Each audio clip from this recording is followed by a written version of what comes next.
I'd like to call this meeting of the Coventry Town Council to order at 6:09 p.m. Clerk, please take the roll.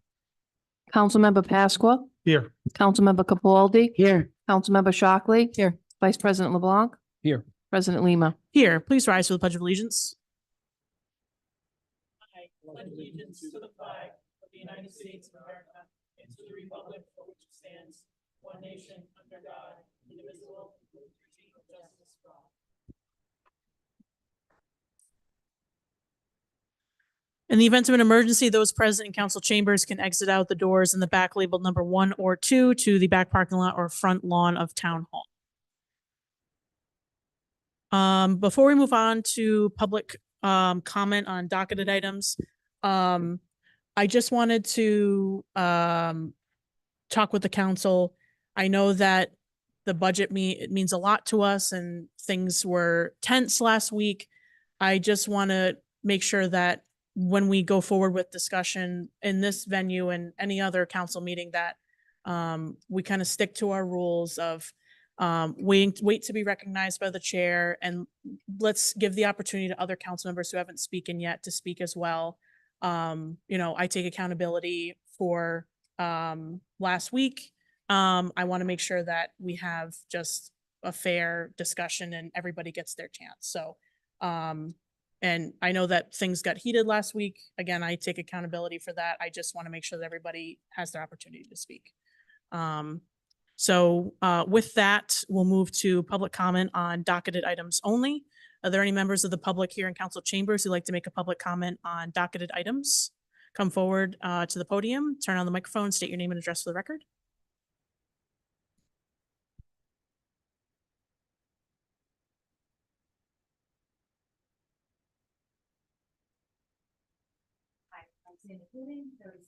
Just make the microphones clicked on. There you go. Sandy Clunan, 37 Enzo Drive in Coventry. I wore this shirt on purpose tonight so that you could see I was born in Oka, and then I graduated in the class of 1979 and have lived in Coventry my entire life, and I'm old now. And I remember when we were younger and we talked about it a lot in my home that we moved to Coventry because of the schools. Right? That's why everybody seems to move to certain towns, because of the schools. And while not, I was a good student, I had great attendance, but I was a wallflower. And so it was a struggle to me. But you know who got me through was my teachers. You know, Mr. Keenan being my most favorite teacher ever in the 5th grade. Middle school was a disaster for me because I was a wallflower. We had East and West at the time. I grew up on 23 Princeton Avenue, so I went to Oak Haven, no longer a school. But the high school was where it came together for me, because I went to VOTech, which is what you don't go to VOTech if you're going to go to college, is sort of what was always said. But I went to VOTech. I was in horticulture for 3 years. I can grow houseplants. I can make the most beautiful floral arrangements you've ever seen. And I can landscape. In fact, many, many years ago, I landscaped Western Coventry with my class of 1979. I want to thank you for what you said at the beginning of the meeting, because that was disturbing to me, what happened at the first meeting. But I do understand that things get heated and you folks work hard. And I do understand that, and I appreciate that. I think I wrote a lot down, but there's not a lot I need to say that hasn't already been said. I think one of the things that's important to me, I started at the middle school as a special education teacher. I became a planning center teacher working with behavioral students, emotionally dysregulated students, I'll say. Just because I'm a learner by nature, I have a middle school degree for English at the middle level.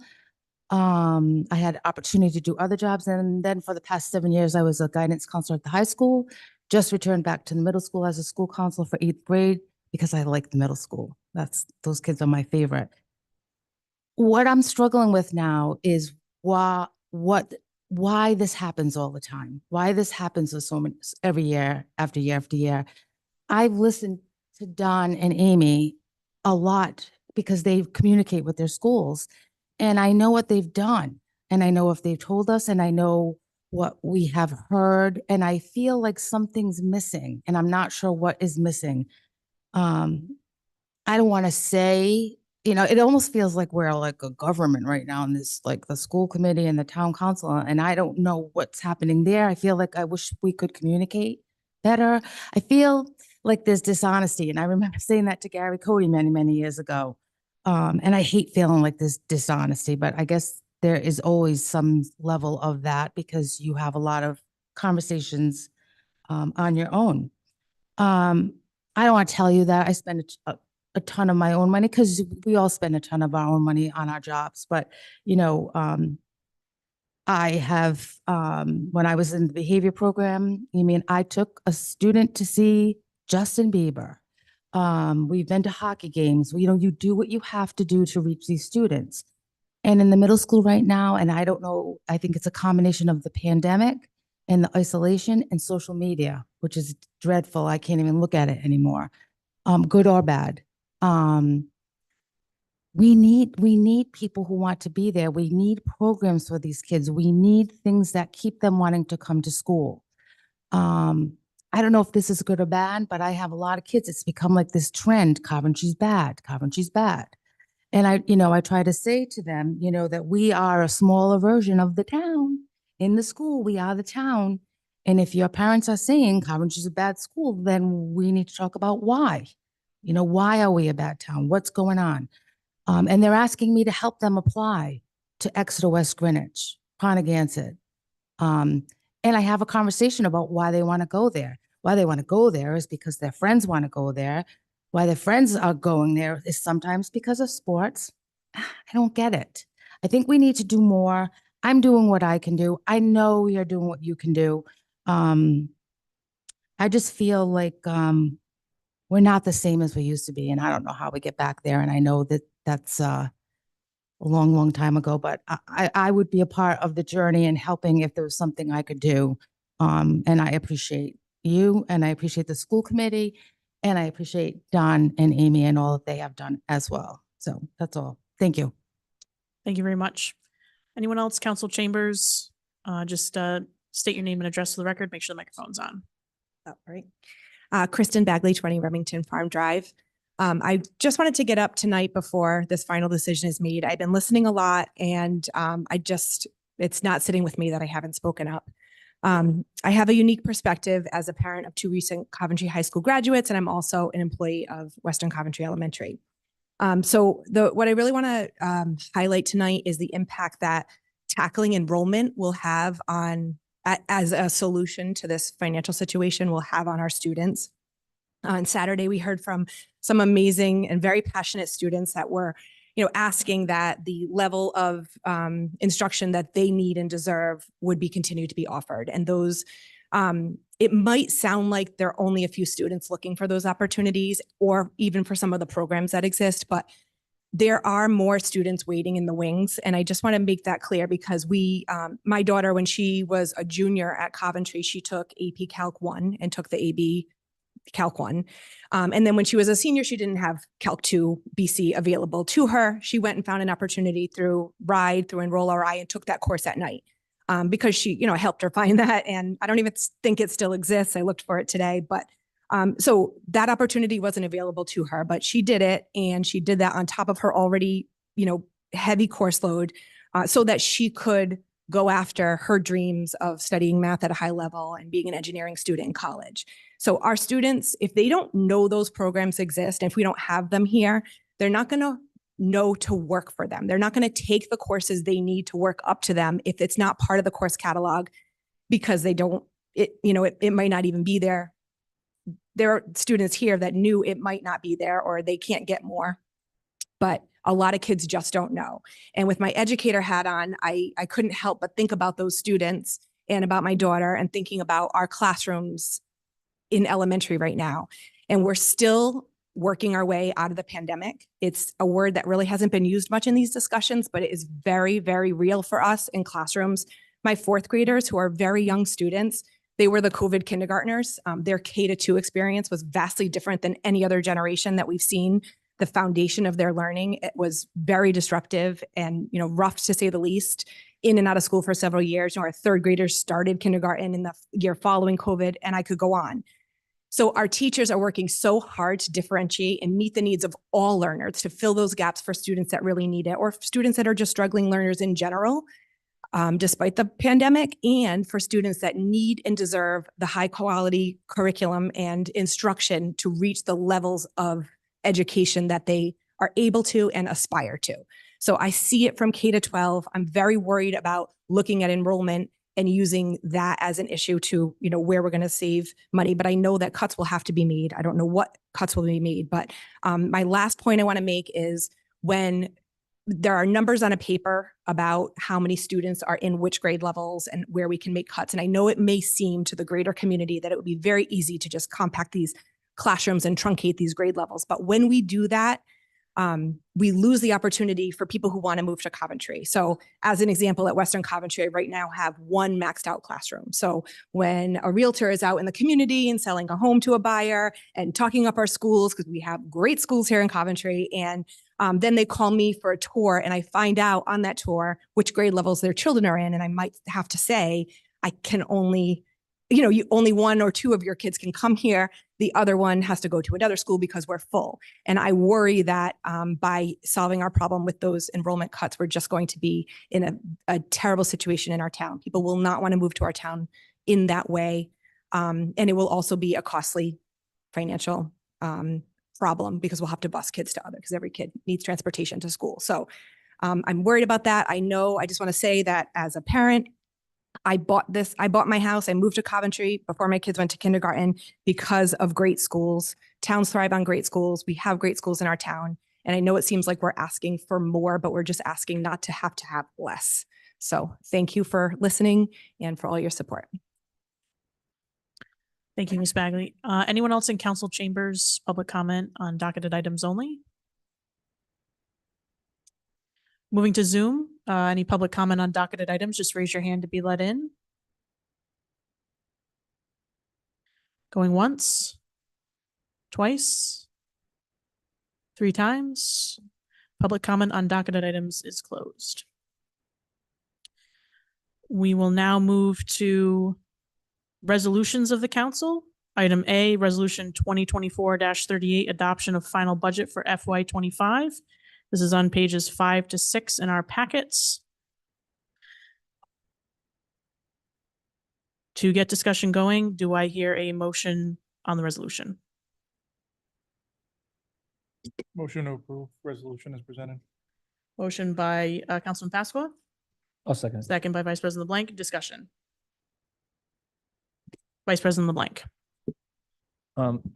So I just want the public to know that I've sat through many budget hearings. I've heard a lot of people come. I appreciate the attendance from the parents and what they had to say. So what I'm gonna discuss right now is essentially a proposal that I've developed, and I would love to get the council's ideas around this proposal. In total, the proposal that I'm looking at is a total of $1,648,313. And I'm going to break this down. First off, I just want to clarify for the public. We keep on talking about 225,000, and that's all that's in the budget. That's not 100% accurate. 225 just for the schools. If you're going to include other activity related to the schools, you would include the fact that we had 130 already specified in capital for the schools. So it's the 225 plus the 130. In addition, we also had a deficit reduction plan included in the budget, in the town manager's proposed budget of 140,000. That seemed to get neglected in anybody who kind of came to the mic. Everybody was focusing on the 225. So I just wanted to clarify that. That's 495,000 that was in the town manager's proposed school budget. And I'm intentionally not including the SRP pension, and I'm not including the school crossing guards, because that's additional funds, but I'm not including that. But that's a lot of money as well. So what I'm proposing is, as I previously had brought up at a previous town council, $243,000, which is currently in Department 970. It's currently listed in the interest budget for $1,198,420. $243,000 of that was for the anticipated school bond. What I'm proposing is moving that to capital. In addition, in Department 620, there is currently a pilot revenue line that's budgeted at $10,000. We've been told that that should be $60,000. So the swing is $50,000. My proposal is to move that $50,000 not to the pilot line in Department 620, but move it to capital for the school and for the school only. In addition, I definitely want to get the council's flavor for this, but I would suggest moving increasing the levy from 3.06% to 3.58%. That gives us additional access to $390,277. $390,277 from 3.06% to 3.58%.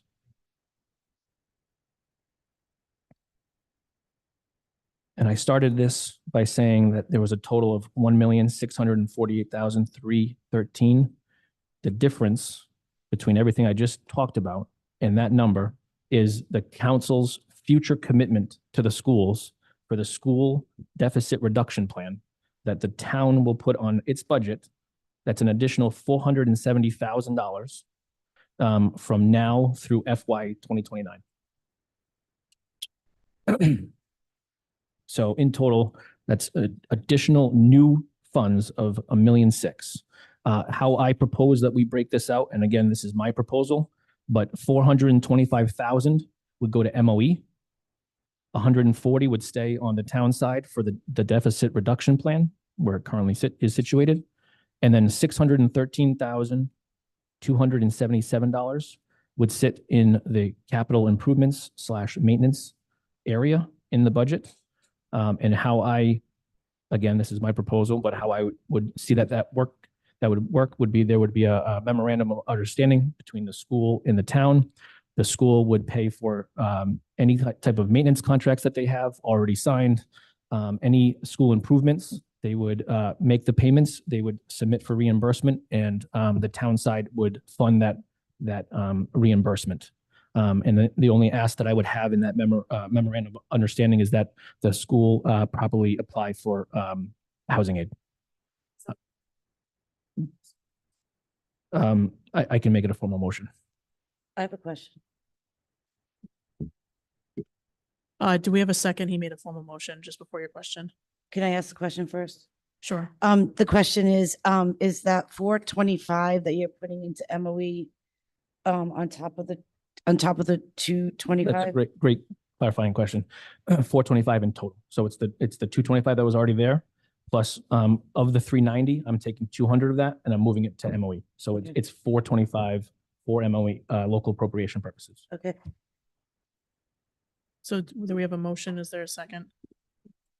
I'll second that motion. Second by Councilor Capaldi. Discussion on the motion?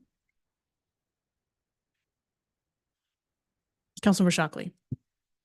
And I apologize. I wish we'd gotten this first because I was having trouble following you. Okay. So like I said, I was having a little trouble following. So right now, the 390,277 would be an actual increase to what is already proposed for the budget. Correct. 243 would also be moved because we wouldn't need to make the debt payment this year, and the pilot money. Correct. Those would all be new pools of money, bringing us to about $680,000 Roughly. on top of, a reason I'm going to talk about the 225 as opposed to the other pools is that I think what the concern I heard from many parents and educators were, we need to make sure we're actually paying this year's bills. So like for instance, the 225, 74 of that had been on another line item of the budget.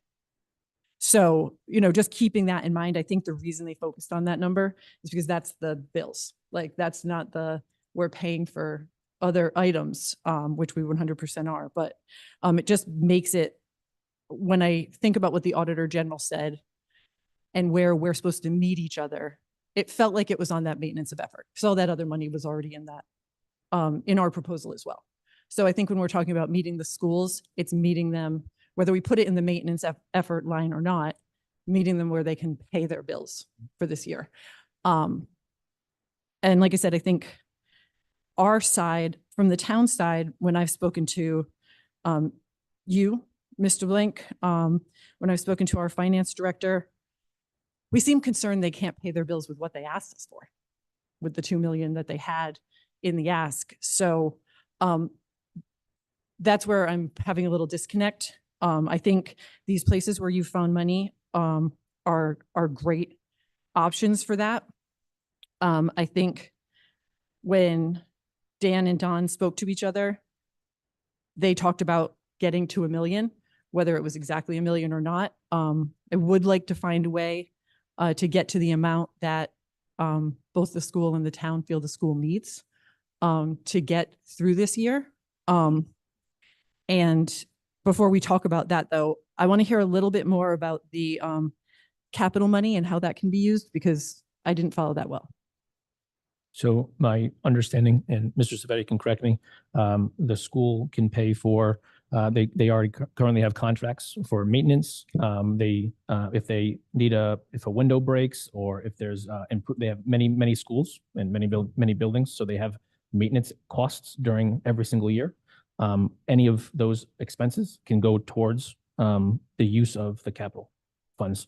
Correct me if I'm wrong on that, Mr. Savetti. Yeah, that's correct. I think based on our discussion, I know in meeting with the superintendent and school business manager or finance director, they indicated there were no significant capital projects within their budget. But in speaking with the vice president, we talked about, well, could you utilize it for, as you said, maintenance contract or ongoing maintenance? So even in speaking with the superintendent, we said, even if that means your electrician in the building, if we have to fund that cost, but something that's going towards the maintenance, which would help offset their maintenance requirement as well. Do you mind if I continue? Sorry about that. So you guys are using the terms ongoing costs. So we're deciding not to put ongoing costs into maintenance of effort, but to pull ongoing costs so that we're paying them with one-time monies from the capital fund, because we don't have to give those back next year. I am giving them an option to utilize some additional funds if necessary, Kim. Oh, so this is money you don't even expect them to maybe use? They had capital last year and they didn't use it. I think that was how much? I think it was over 500,000 that we had in our budget. I'm pretty certain, and they did not use it. Kim. And I think up until this point, it looked like we hadn't used our capital either, for the most part, up to the most recent budget expenditures that we received. So you also used the idea of one-time. I don't think we're meeting, when I saw the letter from the Auditor General, when I heard about Don and Dan's conversation with each other, this was paying the bills. And I don't think this proposal hits that mark. Mr. Savetti, I don't know what your thoughts are, or if we could have Mr. Cowart speak, but I don't feel like we're actually assisting the school with what the school needs. We're assisting them with what we want them to, what we want to assist them with, and we're pretending that's the same level of funding. Again, I would just say that, opening up or extending it further than a normal capital, so normal than a new HVAC system or some of those items that would strictly be projects, I think you are opening it up that allows them to utilize it for their annual operating budget, although it's not part of a maintenance of effort. And I just look at it simply as, okay, they're using it, they're able to utilize it as part of their budget, and we're getting it in the budget. Now, once it's in the budget, obviously next year, the council, whoever's sitting here, could opt to move that into maintenance effort, and there's no impact on the tax dollar, but at least we're getting it into the budget. That makes sense. Is how I'm looking at it. Yeah, because it provides flexibility, because we're not detailing, okay, it has to go to X project. We're kind of giving them that lump sum of money, saying you can utilize it as you see fit, as long as it's capital related. And in your conversations with Don, does it sound like that's what a lot of their MOE, they're just expenses were things that had to do with capital, and that would actually help them pay this year's bills. Because I don't want to give money or put it in a line just to say we did. I want the things that need to get paid on an annual basis to get paid. And I know that the two of you had a discussion outside of council discussion. So I'd really like to know, does this help? Does this do what it has to do? And Again, I think Good Don question can for best Don. answer that, but I think based on the discussions we had and based on what we've heard from the assistant superintendent, there's curriculum items in here that's back into their budget because we funded it last year with opera. Utilize some of this money for the curriculum. So there's a lot of items and again, the key is having that flexibility, having the flexibility. We're not telling them to reduce their operating budget. They can keep their operating budget. It's just gonna, in my mind, they would have 3 revenue line items now, right? They'll have the state aid, they'll have the maintenance of effort line item, and they'll have a capital line item. That's not part of maintenance of effort, but it would all be funding their operating budget. Anything else? Councilman Pasqua. Just to kind of expand a little bit on the maintenance, would it be able to be used for example, custodians paying them because they're maintaining the building or anything like that in that situation? Because I feel like that's obviously something they're gonna have to pay for, and it might be able to help them eat in give them an easier path. I don't know if it could be utilized for custodial salary. I think it'd have to be maintenance salaries, electrician, plumber, stuff like that. That would go to maintenance of effort. Well, if I remember correctly, the school department counts the custodians toward the MMR percentage each year. If I may. Yep. We cannot count custodians towards the maintenance requirement. We can use the salaries of our maintenance department, but not custodial. So the way the law is written, it's about maintaining your building in a functional way, not versus cleanliness. Also to speak to the prior discussion.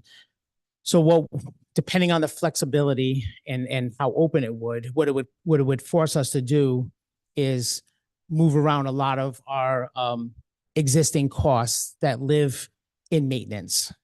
Things that we do day to day that are in the local budget that are in maintenance. We could use the money to pay for those things and then shuffle things around. It is a little bit complicated because when you do that, you don't want to lose track of also the maintenance requirement and making sure we meet the maintenance requirement. And then obviously it doesn't memorialize it in the MOE.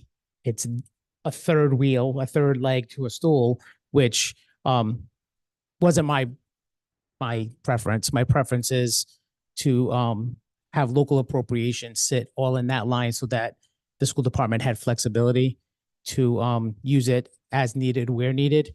But to your point, salaries, Mr. Pasco, salaries and benefits are our biggest expense. And so we could not use it towards custodians. We could potentially use it towards maintenance, but really what we're doing is then writing that off to meet the maintenance requirement anyways. So that cost is, not that it's not as important, but we've already kind of built that in.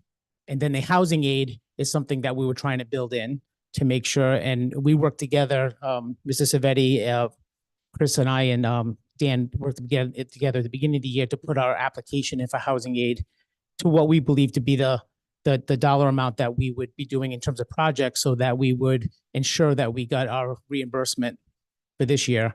We haven't hit the required number yet. We're still working towards that. We're probably going to look for some impact fees this year, but we were already kind of working in that direction. Vice President Blank. And I just wanted to clarify, this proposal provides additional funds of $683,277 to the school. Yes, it might not all be an MOE, but that's what this proposal does. And that excludes the $470,000 that we're also committing the council for in future years for the deficit reduction plan.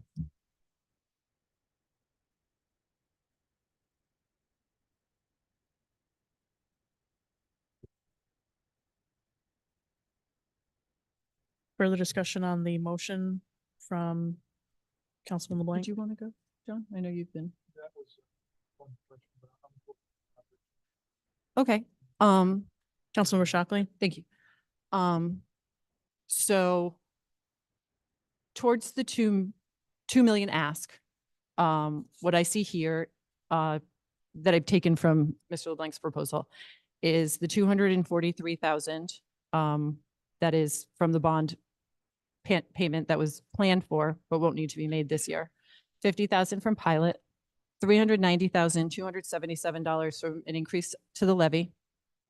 And then 151,000 that we'd already offered them. And the only reason I'm taking out the 74 is because it was counted in another line. I know we're giving 225. I'm just taking it out for that purpose. I would like to have discussion. I think it's easier than putting forth other proposals, especially when we're talking about a current proposed amendment.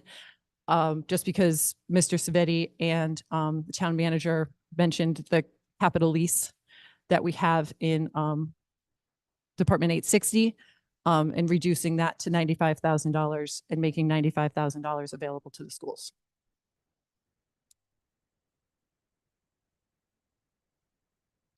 As far as how the money is allocated to capital or to maintenance of effort, if it can work for the schools, and I understand what Mr. Savetti is saying, that even though we're not putting it into the maintenance of effort this year, if we choose to next year, we can. And we do have, just based on the proposal, if we decide to go in that direction, 425,000 going to the MOE now. So just wanted to discuss that. Are you talking about the trash truck? Yes. Yep. It was in the capital lease program, I believe, 860. Is there a flavor to change that to something that would bring the MOE contribution to an even $500,000? I would definitely like to discuss that. I think we're a different council next year. And I think in past years' budgets, we would have given more to the schools, but the budget's getting rejected, reduced that line item in certain instances. So I want to keep that in mind. And I think that's a great idea. I just want to, we made a commitment in terms of sanitation, and that department filled this room and asked us to make that commitment, and we said we would. So I understand the dire need for the school department now and the parents that have come forth and the staff, but we also made a commitment to them as well. So if I understand we're trying to build that up, but the less that that can take a hit, the better, in my opinion. Councilman Pasqua. So we got these helpful sheets here probably about 20 minutes ago. And it talks about different scenarios when it, as it relates to the percentage and tax cap and levy. And so the one that we're currently talking about, that Vice President LeBlanc brought up, was a 3.58% tax cap, which on the rate, it's a little less because of, I would imagine because of like new construction and so on and so forth. So it's 3.49 on the actual rate. It's not 3.58% increase. Correct? Correct. The reason it's a little less is because the impact of the tax freeze. Gotcha. Tax freeze portion, you can see how much that increase was projected to increase by 8.01%. So my thinking is that as I'm looking at this, we just talked about the trash trucks and some extra money and the payments on that. By going up to the 3.74%, we're still far under the original town manager's proposal. Was it 3.93, I think, back then when we were looking at it? Yeah. So we're still far under that. We've made a lot of cuts and changes, and I think we're kind of kicking the can down the road to the inevitable, which is we're going to have to do something with this next year anyway.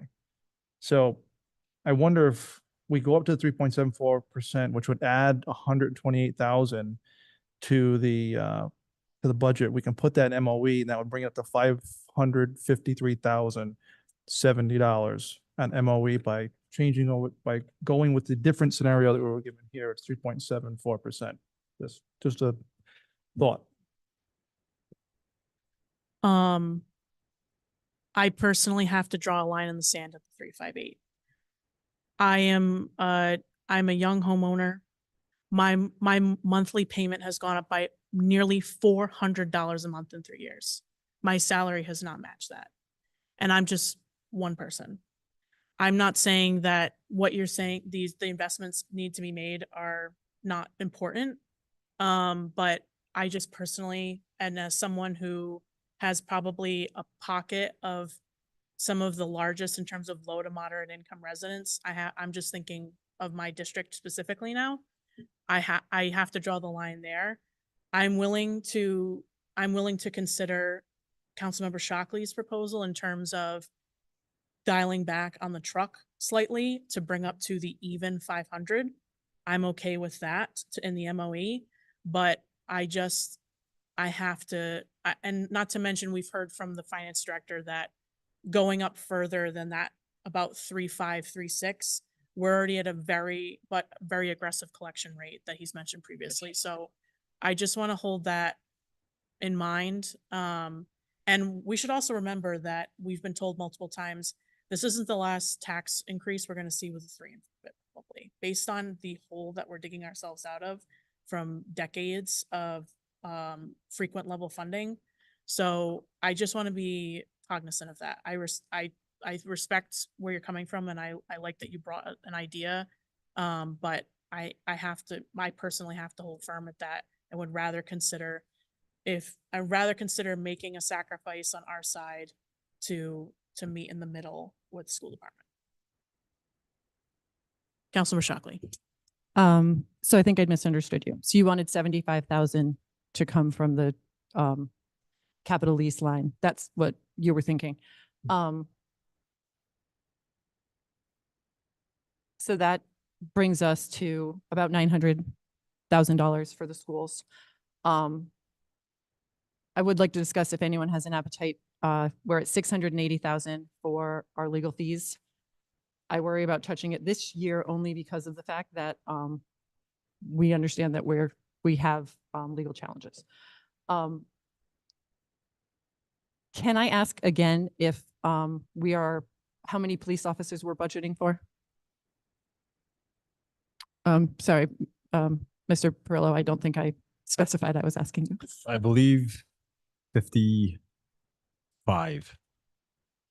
Because we have 52 now. One's graduating, and we're sending 3 more to the academy, so that'll get us to 55. We think we can get there this year, even with the retirements? Because the retirements are an unknown. I know. There are 6 or 7 people eligible to retire, but if they all stay, then we would be below that number for sure. I mean, if 1 or 2 leave, we will be below that number. Obviously, we have no way of projecting that. So the 55 is what we're looking to fund this year with the academy and a lateral transfer. So right now, I would say we're even funded, if you want to say. And then if someone does leave, then we're going to be under, but there's no way of knowing that. And I believe that 55 is effective in January, right? Once we get to that number. So for part of the year, we are below the 55, but then come January is when we expect to be at 55. So we didn't budget 55 for the whole year. Half of the year it's budgeted. Is that all, Councilmember Shockley? Yeah, I just want to, I think that this was a great step tonight. I think people are really looking to make sure that we don't create a problem for next year. Right now, just factoring in what the ask was, we are at $909,000 for the operating costs. Some of them might not be in the MOE, but that's where we're at. And I'll ask Mr. Cowart to come up again if that's fine. Just to say, have you budgeted with different ideas in mind, and where you think that might leave the schools for the fiscal year 25? So after the provisional budget was approved, we started building scenarios based on that number. So we have cuts as deep as that 225 local allocation. That's not to say that we want that, or we think that's in the best interest of the community or the school department. So we would have significant cuts based on way more than just enrollment. It would be some of the program cuts that we've spoken about before. So our plan is, we already have a meeting scheduled for tomorrow morning. Depending on the outcome of this meeting, we're going to sit down and look at where we're at and then begin to prioritize where we can put things that we may have to cut back into our budget, either in some smaller FTE fashion or complete fashion. There'll still be cuts, but there'll be a little bit of flexibility.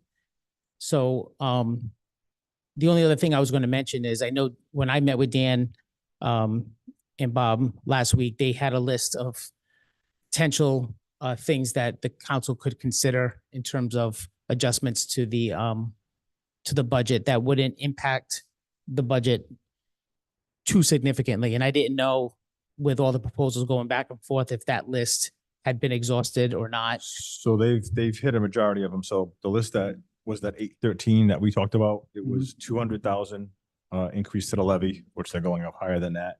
The debt service payment of 243, the school capital 130, the pilot revenue 50, and the sanitation vehicle up to 190,000.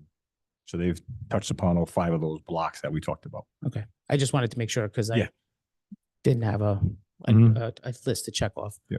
Did I answer the question? Yeah, like I said, I know that conversations were had without us, with the Mhm. people who do this as their career, Mm. as opposed to the 5 of us Yeah. who are trying to lend as much of our knowledge to it as possible. We've been fairly guarded with our cut lists outside of our small central office circle, because it creates hysteria in the district. I've experienced hysteria in the district. It's not a comfortable thing.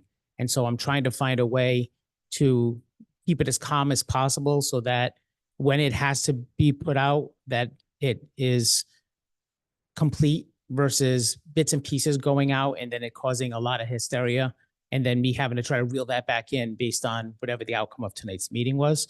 So I haven't shared my cut list yet. I will say that after our last meeting, I made a note to myself that once we have our meeting tomorrow morning, that I was going to let Dan and Bob just know what we were looking at more specifically, so that he knows what that is. And so that's why, and some of the things that we have on that list impact individual people, because there's only 1 or 2 people who do a particular job. And so the last thing I want to do in a public meeting is basically talk about a position that's now going to impact a person. Nobody should find out that way that their job has been eliminated. I don't like eliminating jobs at all. The fact that I have to do it is horrific. So I would rather do it in a way that is as caring and delicate as possible. Is that all you had, Councilmember Shockley? I think Councilmember LeBlanc had a question, so I may have one more. but- Okay. Vice President LeBlanc. I just wanted to echo President Lima's comments about the levy increase. I mean, personally, I was uncomfortable going to the 3.58, so I certainly wouldn't want to go north of that. I did want to bring up, I don't think that we made a formal motion to bring the MOE up to 500 even, so I think we need to make that motion. I am comfortable with that. But with that being said, Member Shockley, I think you keep on saying about 900,000, but I just want to clarify for everybody listening. So if we go MOE 500,000, we still have that deficit reduction 140 that's currently in our budget, and then we have capital improvements and maintenance increase to 613,277. That brings the net total funding available to the schools from the town in the town council support of $1,253,277. So just want to clarify that. But I certainly don't mind making the motion to increase the local appropriation from my first proposal of 425 to 500 even. So if there's anyone interested in making that motion, it would be a motion to amend the original motion, just procedurally on the MOE. So it can't be me. No, it can be you. Okay. I'll make an amendment to the original motion to bring the local appropriation from 425 to 500. I'll second. Motion by Vice President LeBlanc, second by Councilor Shockley. Just to confirm, you're talking from the capital lease line, the 75,000. That's correct. So any discussion on the motion to amend the motion? Hearing none, clerk, please take the roll. Councilmember Pasqua, Yes. Councilmember Capaldi, Yes. Councilmember Shockley, Yes. Vice President LeBlanc. Yes. President Lima, Yes. 5 in the affirmative, 0 in the negative, motion passes. So we're back to the amended motion from Vice President LeBlanc that would now give 500 in MOE, 140 plus 142 in deficit reduction plan. So, which is pretty much MOE? No? Mm-mm. No, it's just deficit reduction. Mhm. And then $613,277 in capital improvement to a total increase in the allocation for FY 25 from the town of $1,253,277. Can I clarify one thing? Yes. The 130 that's part of capital, do you still want it designated for those 3 projects, or you want to put that in that flexible fund and take away those 3 projects that we identified? I wouldn't want to change that personally, but What's the 3 projects again? S-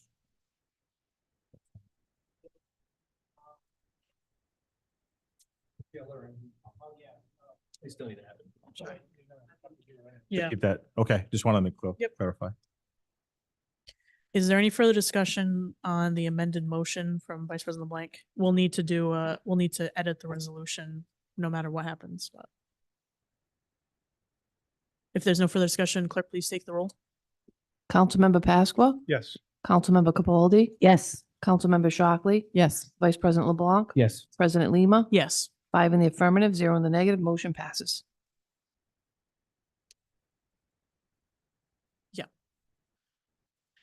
So for the resolution, we'll need to update, yeah, Chair. let's take a 5-minute recess to talk about. Yes, Question, if I can, before we break, if I can also request an amendment to the property tax line, as we talked about on Saturday, when the budget was originally. line put- 24. Line who? Do you have the resolution in front of you? No, I don't. I'm sorry. I was looking at the budget itself. So as part of the budget, all I wanted to do on the budget line item. Yeah, so, yep, line 24, where it says general property tax revenue would be 81,123,228. Obviously, that's gonna change with the amendment we just proposed, but I'd also like to propose that we decrease that line item. My exact number here. Decrease that line item by 320,179 and create a line item under state aid for the tangible property phase out for that same exact dollar amount. It's just a reclass, but because of the state law where they're changing the tangible tax and we're having to do So a do you- 50% phase out. The does- bottom line budget's not changing. It's just we're Okay. reducing the amount to be raised from taxes and putting that down into the state aid number. But that is reflected on the handouts that Got you it. received with the different scenarios. So that's a reclass separate from the resolution itself. We don't need, that doesn't need to be reflected in the resolution.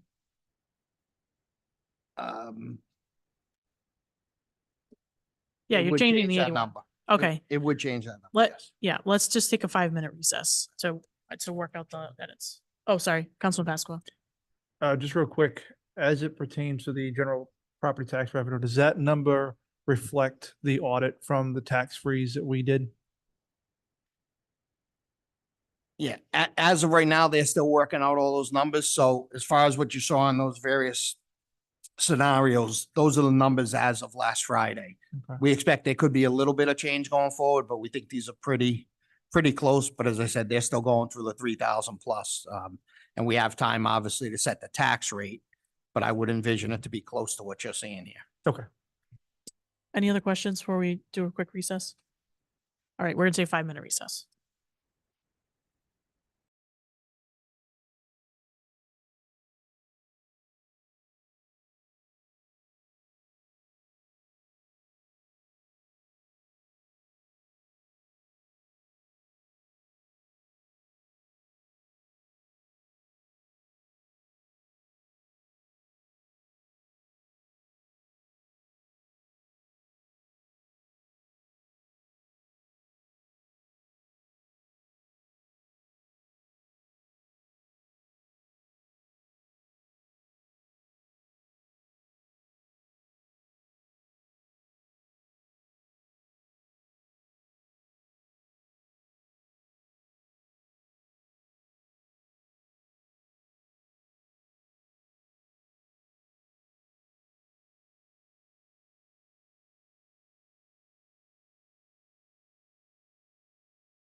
All right, we're ready if everybody is ready. All right, I'd like to bring us back into session from our recess. Thank you for your patience. We now, based on that motion, need to amend our resolution. Vice President LeBlanc, if you want to make your motion with all of the amendments.